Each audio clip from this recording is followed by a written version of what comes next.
Thank you again for joining us for another of our virtual sessions. Last week, there was a major announcement from one of our big partners, ARRI.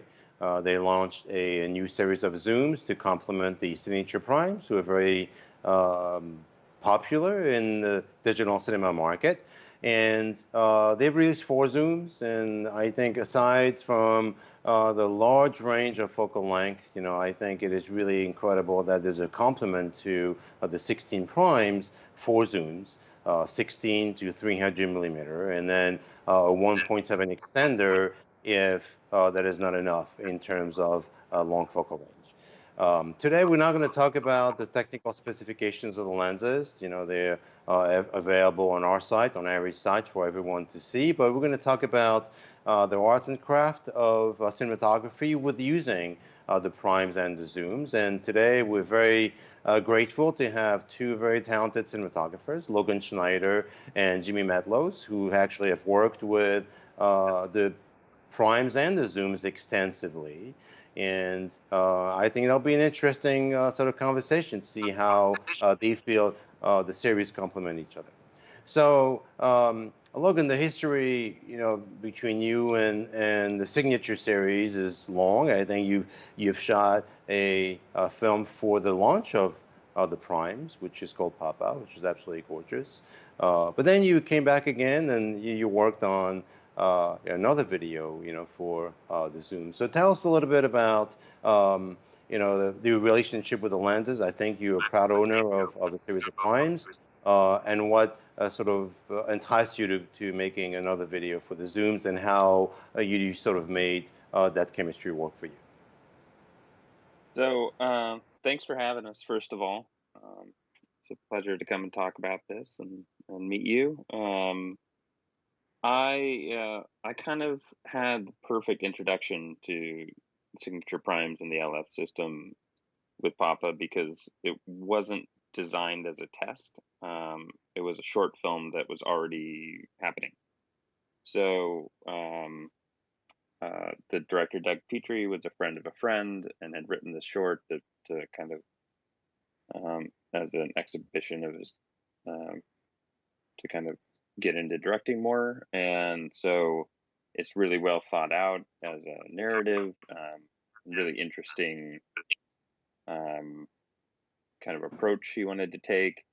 And it was as we were in pre-production that a friend at ARRI had a conversation with, and he was like, "Do you have anything coming up next month? Do you want to try something new?"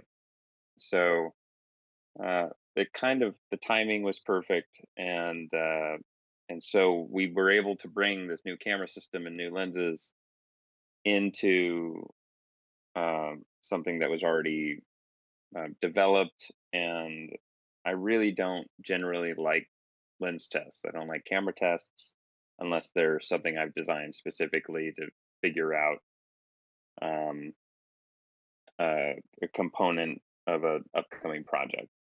So to bring it into a narrative scenario was great because you can't babysit the lenses. You can't. We didn't have time to wait on the camera. We had to see if it could function in that environment, and it had to function.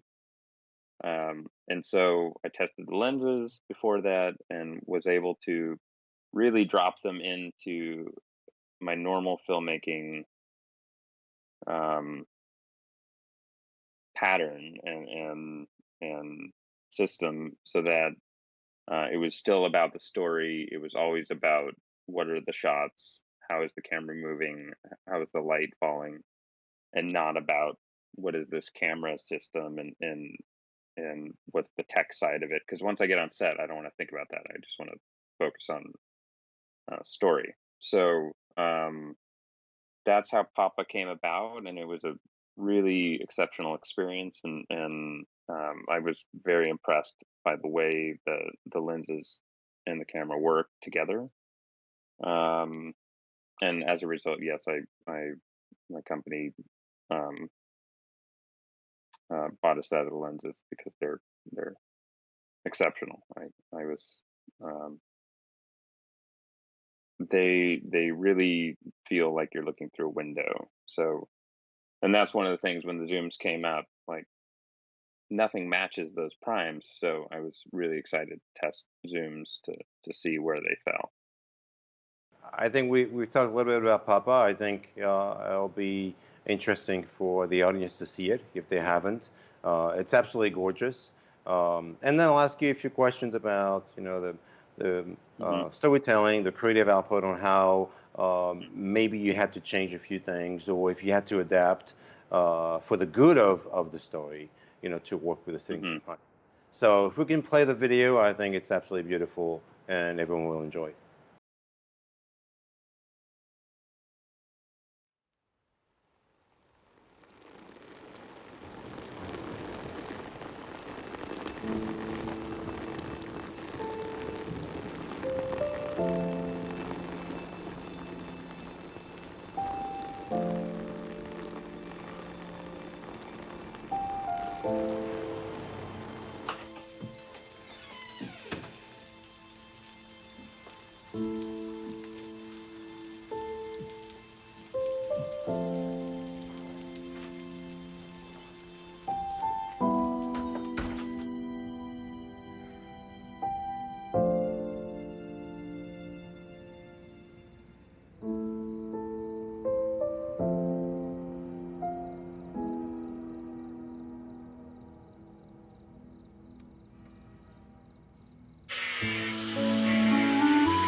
Papa.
really is a wonderful little film. It's emotional, it's endearing.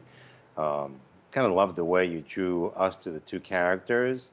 Were there anything in the particular characteristics of the signature primes that had an influence on how you design your work? Because everything looks like it's sharp, it's clear, but it's also soft and delicate. So tell us a little bit about how you design your work, to sort of take advantage of the lenses. When I tested the lenses, I kind of realized that whatever's in front of the camera will come across. They're really beautiful lenses, but they really see everything. So what I did was I spent a little extra time and energy trying to create um, a cleaner light, more realistic, more like natural light.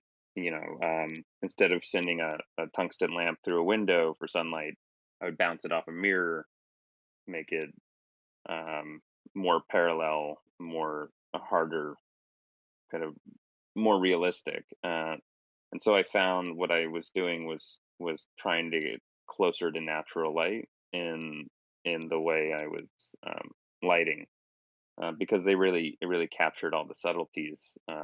So there's the advantage of um, the color separation and the detail in the low lights, and as a result, it really picks up all the variations. And so if you're able to go more natural feeling, it really feels present in that way. Um, it was nice to be able to isolate more at times, especially in wide shots with the limited depth of field. And then we would stop down for close-ups. I always had a certain amount of neutral density in the camera, so that as we went into close-ups, I would pull the filter and have enough depth of field for the focus puller to um, keep everything sharp. But like I said, they were really beautiful, and I didn't have to babysit anything, which is not the most common combination. I was very impressed that it immediately was not about the gear, but it definitely added something to the poetry of what we were trying to do. ARRI is very proud of saying that the signature primes have exceptional skin tone rendition. Did you find that Mhm. that was actually very pleasing to what you had to create? Because it's really, there's one character, and you've shot him in Mhm. different lighting environments, and it seems like everything is extremely natural. Did you find that this was a characteristics that you enjoyed with the lenses, the skin tone rendition? Yeah, I think skin looks great, and I think it's we built this lighting arc and color arc into it where it's all cool light, and then as the robot begins to enter his life, there's warm hits all around him, and then later on it finally hits him. And so it was really important that we saw that warm light that was bouncing near him start to wrap into his skin, and then finally near the end he's hit by the direct sunlight. And the lenses really caught those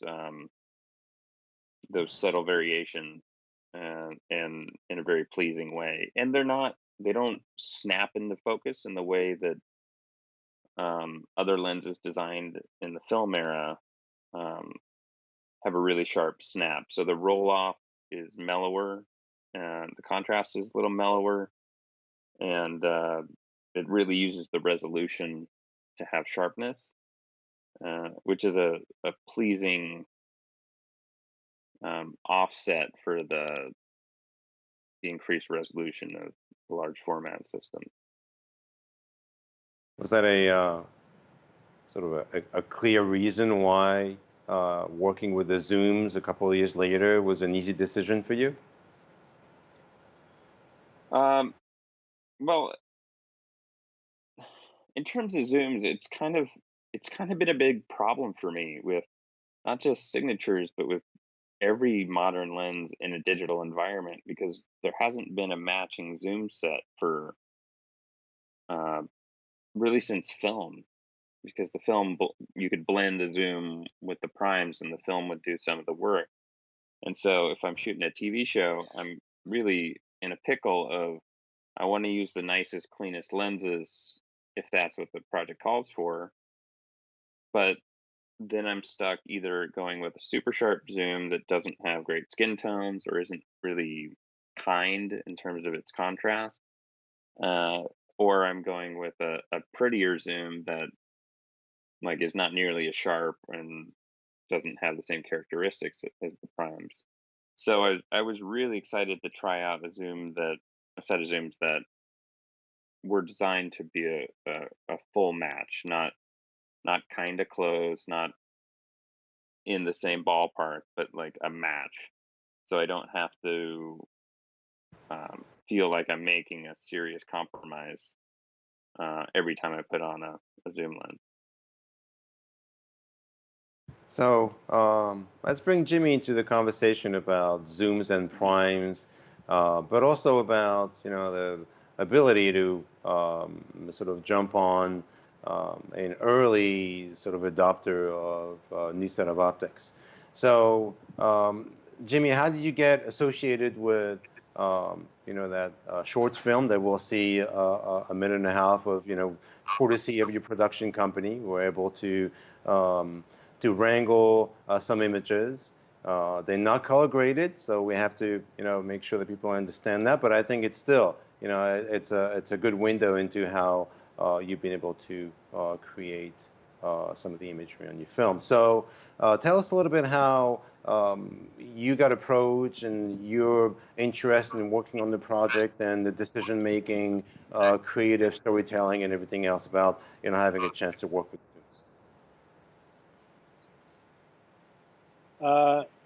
Thank you for having us, by the way. This is fantastic. And thank ARRI for supporting us with these lenses.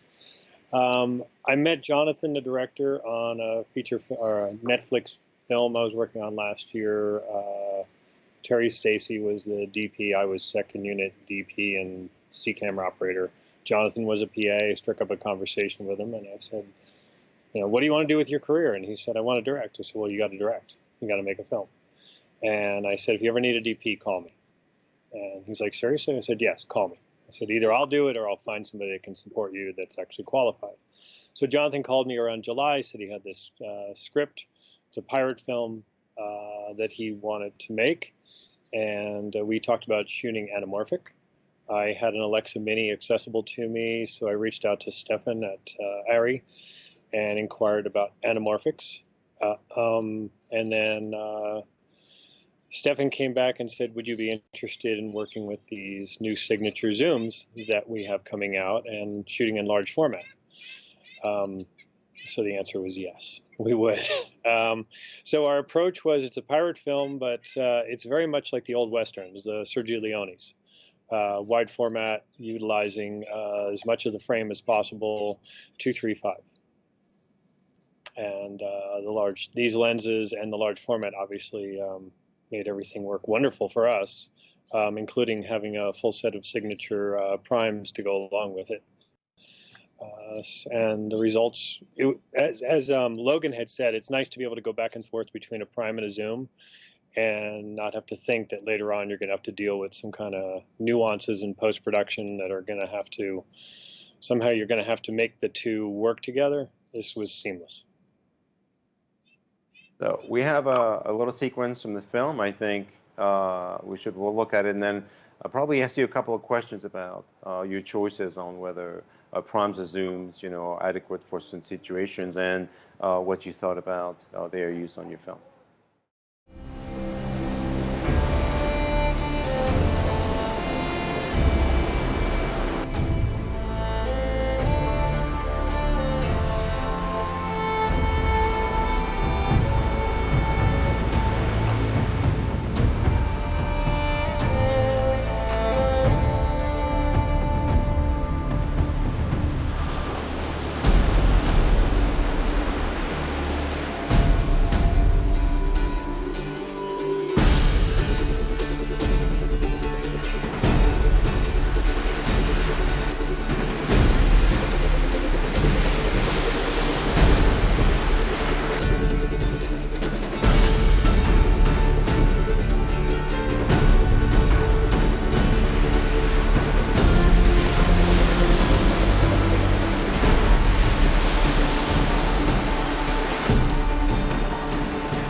That's pretty wild. Uh, That was fun to so see. The I mean, first time I really got aside, yeah, I mean, aside from the two very noticeable Sergio Leone zooms into a close-up of one of the characters, did you find that, that you were as free as creating the camera angles you wanted as if you had to work with primes? No difference there. I think some of the characteristics of the zooms, the fact that they're relatively lightweight and they're portable, and they, just like you said, they're a perfect match to the primes. So how was your experience on that? Yeah, it was. I got to admit, I mean, just how lucky were we to get these zoom lenses when we wanted to apply the Sergio Leone look to this film? Because if we had anamorphics, I don't know if that would be an option. So we definitely, obviously, utilized it for that. We did mount. I tried to keep because I had an A camera and a B camera. A camera had the 45 to 135 zoom, and then B camera had the 65 to 300, as much as we could possibly use them. And we also use the ARRI Maxima head. So if you notice any of those moving shots, a lot of the pans, tilts, even the POV where I'm kind of panning back and forth, we had the A camera with the 45 to 135 on it. And sometimes we'd just hang it off of a speed rail, and I was on remote wheels. Other times we were over the shoulder of the skull, and I was tilting down and tilting up. Even the push in over the hole, same thing, off of a speed rail hanging off the head. And the nice thing was you get a variable prime along with your zoom option, which was a nice option to have, especially when you're sometimes faster than you want to. Certainly we're waiting for the sun to get in the right spot, and then you have that moment of maybe an hour and a half to shoot an entire sequence. So all of a sudden now I can jump back and forth real fast without lens changes. Also, we're on the sand, we're on the beach, all those factors. So it's nice to not have to swing a lens so many times. So it's a question for the two of you, I think, is tell us a little bit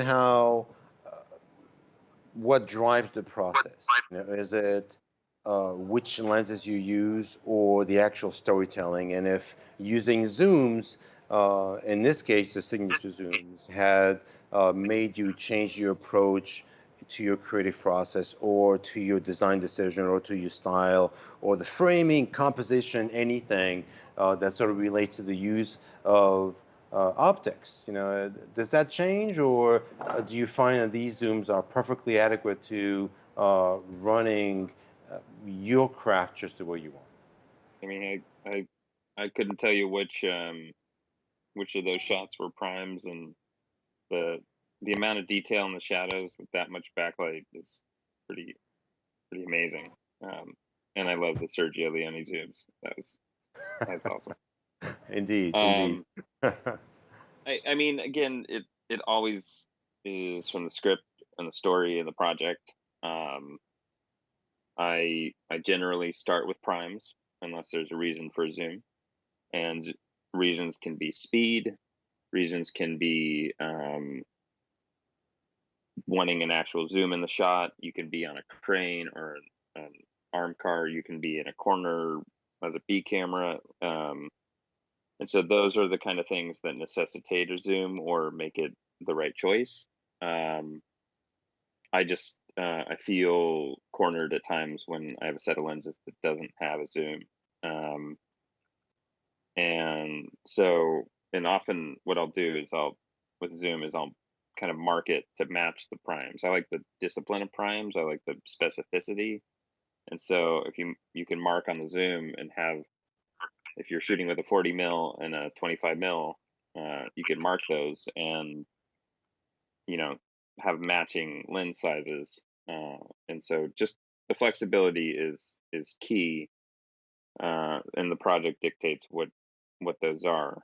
In this case, with the Heist, we wanted to make it about using zooms as much as possible. So that was a little bit different, but in general, I just think it's a critical tool to have the fluidity and flexibility to tell the story the best way possible. Again, when I get on set, I don't really want to talk about gear. I just want it to work. So that's key. So same thing for you, Jimmy. You know, the ability to be able to, especially shooting two cameras, you know, to have sort of a zoom on hand is really, especially a zoom that matches your prime set, something that's key. Yeah, in the past, many of the projects that I would work with the area Allura zooms, which I love the quality of those as well, and obviously different from the signatures. Um, for my approach to filmmaking, of course, it's great to have an arsenal of tools in your for certain situations. Um, in the past, we all know what zooms used to mean. I believe the signatures mean something else to us as filmmakers, as stated, more of a variable prime, and then giving you the option to move a little bit faster while still having the lightweight and flexibility of what a prime might offer. They're fast enough. I mean, for my film, I wasn't going for shallow f-stops, so the zooms worked well for that. We were shooting mostly around a 5.6. But yeah, just the flexibility of it all, and knowing that it's going to appear, it's going to flare similar to a prime, it's going to look similar to a prime. And as Logan pointed out, a lot of times we choose primes because it creates a discipline on set, slows things down a little bit. It's the one throwback we have to the old film days where a reload would sort of give us a chance to reset.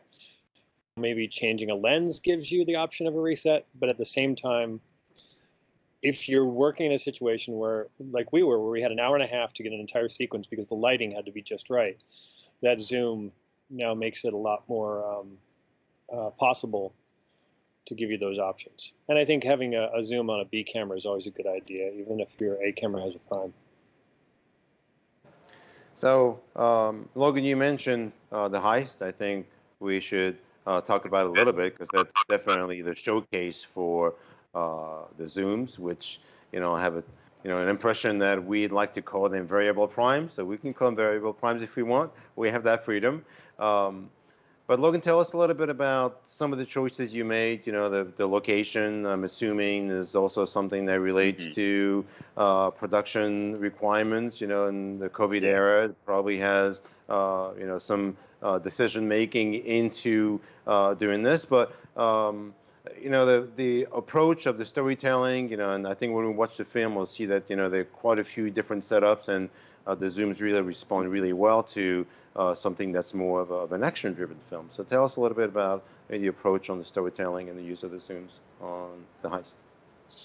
So I've been talking with our friends at ARRI for a while as they were developing the zooms, and so when they were started to become the prototypes were going to start to come to the country, I spoke with them about maybe doing a project, and it was limited time frame, so I kind of needed something that was feasible and worked with our resources. And then obviously we're in COVID time, so I kind of came up with the idea of shooting at the ARRI building, which they've been really careful and they're taking good care of their employees. So that was an interesting process to make sure everyone was comfortable with that and see what it would take. But they came around to that, and so it's a really cool building, and it's new, and it's got glass and reflections, and a really bright corner room where the commissary is. And I saw kind of the opportunity to, again, just like Papa, not babysit the lenses, create a narrative that was about, oh, we got to make a day, we got to keep on schedule, we have a crew that we have to work with, and make it about filmmaking and not about lenses.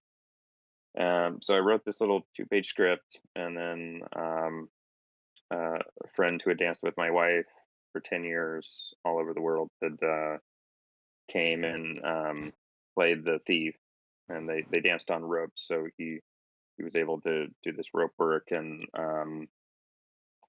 I brought in my friend Leslie Chilcott to direct, who I worked with for years. and she did a wonderful job and let me focus on cinematography, which is what I like to do. And um, it was a really enjoyable experience. And you know, part of most of it takes place at night, um, low light, high contrast, wide open, really difficult situation for zoom lenses. They really fail often in that situation. And then the other part, it was daytime up against bright windows, edge lit, and shadow really falling off, high contrast, six stops, just pushing it. And because I wanted to see what they could do, and um, that's going to test any piece of glass, let alone a zoom. And so that's kind of how we formulated the heist. And then we had 12 hours with a small crew to do a lot. And we never had to stop for the lenses, which is pretty surprising with what we were trying to do. Yeah, so I think that's a perfect introduction to looking at the film. So let's run it, and then we'll talk a little more about some of the choices. And I have a specific question about the type of storytelling and the use of zooms on that piece.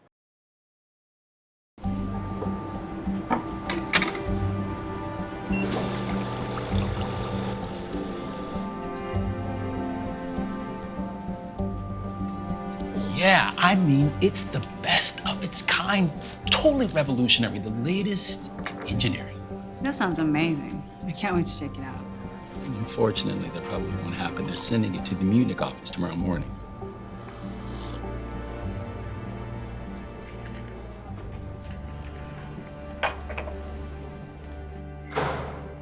Thanks. Good night, Ramon.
So all the cameras and lenses are accounted for? All of them. This is the only thing missing.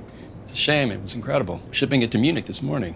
So we'll just have to use the old espresso machine.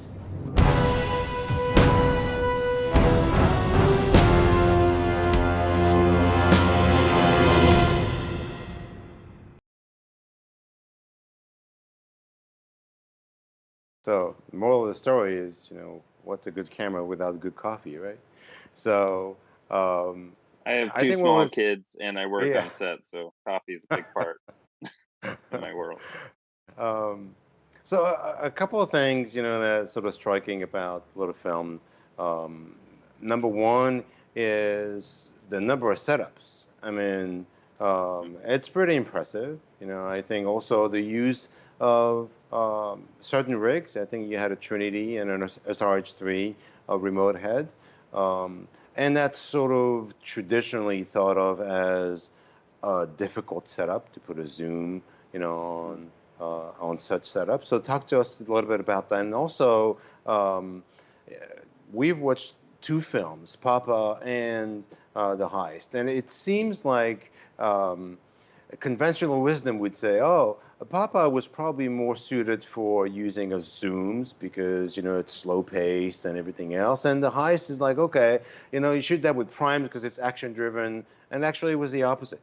So talk to us about whether you do things differently now that you have zooms and primes to shoot these two films.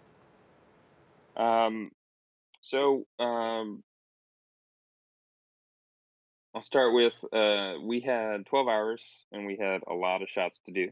I was very fortunate that my friend Jason Brown, who I'd done a couple seasons of Drunk History with, who came and worked as the assistant director and kept us moving. But we had a lot to do. So Niels came in with the Trinity, and we had the 45 to 135 on the Trinity rig all day.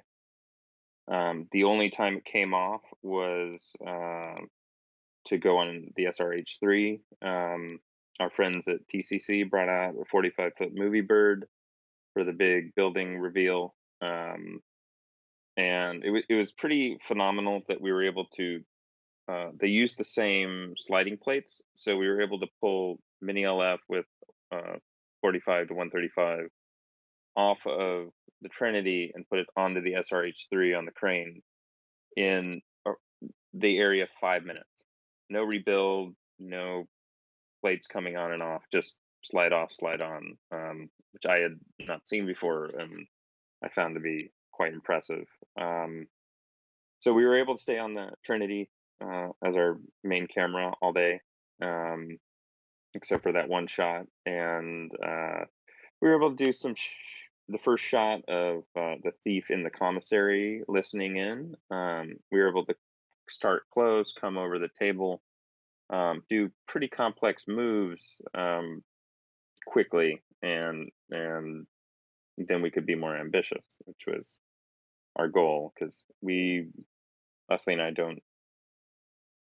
we like movies, we like cool action movies, and we don't want to half do it. We just want to go for it. So it was fun to push it, and like, that's not the right shot. Let's do it the way it's supposed to be done.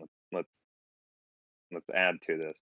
And the whole time we had a full-size LF with the 65 to 300 on a dolly that we would push around to grab another angle.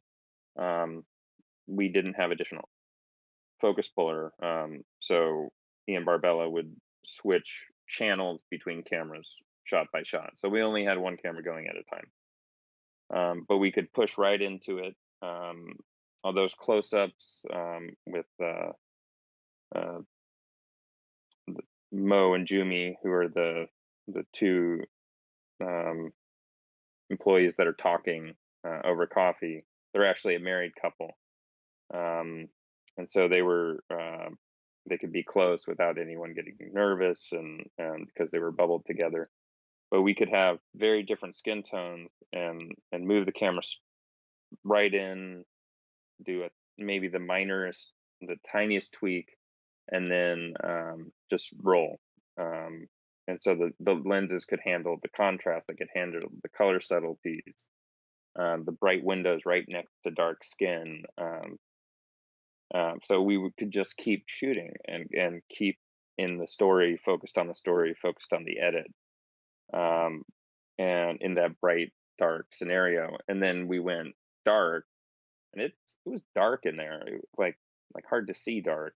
And we had an 18K with some like steel green outside on a Condor, and coming in for the night work, maybe a little bounce with an orbiter into the ceiling, just a little bit of detail.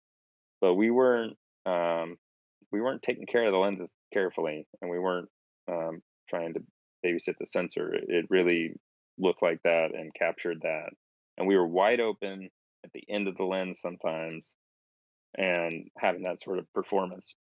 And that's just not something that happens with Zoom. It barely happens with Prime. I would also say that we built in color separation a few times to show, like, he walks into the classic James Bond shot of walks into the little side warm light. and you can see how clean the line is between the orange and the blue and the green in the background. So it was fun to play with that and see how far it would go. So would you use the zooms on Papa and the primes on the Heist, or you think it's I don't think so. it's a mix and match, and it I doesn't make would any difference? actually say I would say that I use the primes. I use that extra stop of focus a lot on Papa, and the wide shots to isolate. I would use that 1.8. Whereas with the action scenes, I kind of found it great to be able to be at a 2.8, have a little more depth of field, but also have the wide open feeling. And so that was an unexpected advantage at times. So Ian could keep everything sharp, and there was just enough depth of field that it was possible or relevant for the story, but also had that kind of wide open feeling that we were maintaining. Yeah, it's Papa had a calmness and a simplicity to it that was built into the shots that I think lends itself very well to primes. We had some slider moves, but it was really static and considered. And those are the situations where I tend to think primes are at their best. Make it the right lens, make the camera in the right place.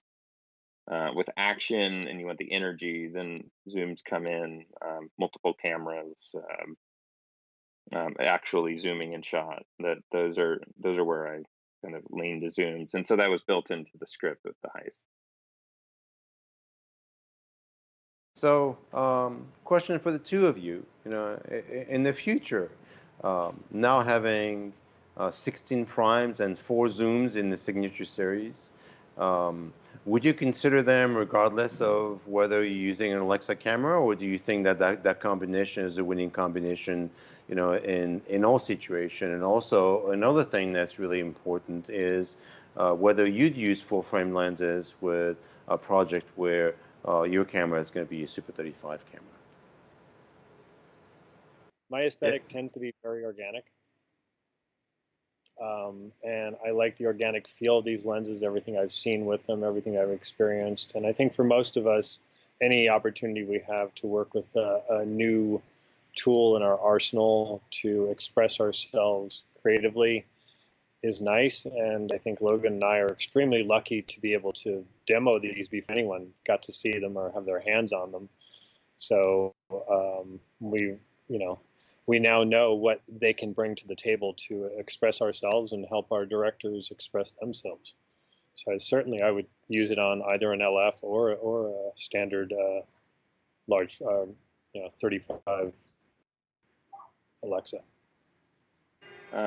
I've tested signatures on other cameras, Super 35 on minis with just an LPL mount. It works great on all of them. There are first and foremost a lens that of itself is a beautiful lens. So I've seen them on all the major manufacturers, tested them on all of them. I find that I tend to use ARRI because I like the image, and I find that I'm not focused on it when I'm shooting. I'm focused on when I'm shooting, which is, I think, better for the story, better for the director and post and the whole deal. But signature primes are beautiful on whatever lens or whatever camera you decide to use. They're a wonderful choice, and the Super 35 thing, they're sharp enough that they work just fine in that situation. All right. I just want to, it's all the time we have, so I just want to thank the two of you for spending time with us. I think it's really, really interesting, fascinating, in fact, to hear you talk about your work. I just want to give another shout out to the production team at Whale 8, for giving us the chance to see a very, very early a little snippet of the film. You can learn more about the film at waylaidshortfilm.com. I think the website will come up, on the screen. So if you're interested in learning more about that, I would encourage you to go and visit the site. Thank you again. I think, your work speaks for itself. It's gorgeous. This is a talent-driven business. So yes, the lenses and the cameras are wonderful, but it's you who is making it happen. So thank you very much, the two of you. Thank you to ARRI for being a sponsor for today's programming. And if you have any questions about the lenses, you can reach out to us on our website, or studio website, studiobh.com, and we'll be more than happy to engage you further about technical specifications and how you can use these lenses for your own project. Again, thank you very much. Stay safe for everyone, and hopefully we'll see you for a next edition of our virtual sessions. Thank you very much.